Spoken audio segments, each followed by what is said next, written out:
Every single rule in the book was telling him to pick up that phone and report an attack. But right then, in that critical moment, something else kicked in. A little flicker of human doubt. Through all the noise and the panic, a very simple, very human question cut through his mind. He thought to himself, if America was really going to start a nuclear war, why on earth would they only send 5 missiles? His logic was just so simple, but so profound. A real first strike would be an all-out blitz. Hundreds, maybe thousands of missiles to make sure the Soviets couldn't possibly fight back. 5 it just didn't make any sense. Plus, he knew this whole satellite system was brand new, and he had a feeling it wasn't totally reliable. So here he is, with this terrifying gamble. Trust the multi-billion-dollar machine, or trust his own? And this was the impossible choice. On one side, he follows protocol. He trusts the machine and starts the process that ends the world. On the other side, he defies direct orders, and he reports a false alarm. And think about this. If he's wrong, if those missiles are real, he would have just doomed his entire country.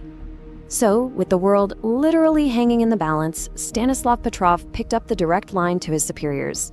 He took a deep breath, and with every light flashing and every siren blaring, he told them the system was malfunctioning. He called it a false alarm. The next 20 minutes must have been the longest of his life. He just waited. The whole world, with no idea, was waiting with him. And then, nothing. Nothing happened. No mushroom clouds, no explosions. He was right. So what actually happened? What almost ended everything? Well, an investigation later figured it out, and it was this bizarre cosmic fluke. It was a super rare alignment of the sun, the Earth, and the Soviet satellites. And the sunlight was just glinting off the tops of some high-altitude clouds in a way that tricked the system. It thought it was seeing the fiery plumes of missile engines. A trick of the light nearly destroyed civilization. So you'd think he'd be celebrated as a hero, right? Parades, medals, the whole thing. Nope, not even close.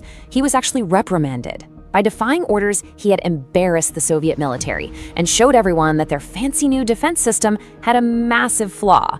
So he didn't get a medal. He was quietly reassigned to a less important job and ended up taking early retirement. His story? It was buried, classified for more than 10 years. It was only after the Soviet Union collapsed that his story finally got out.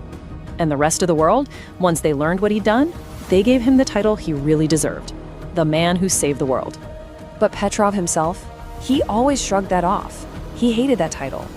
In his own words, he just said, I was simply doing my job. He never saw himself as a hero, just a guy who happened to be in the right place at the right time and made the right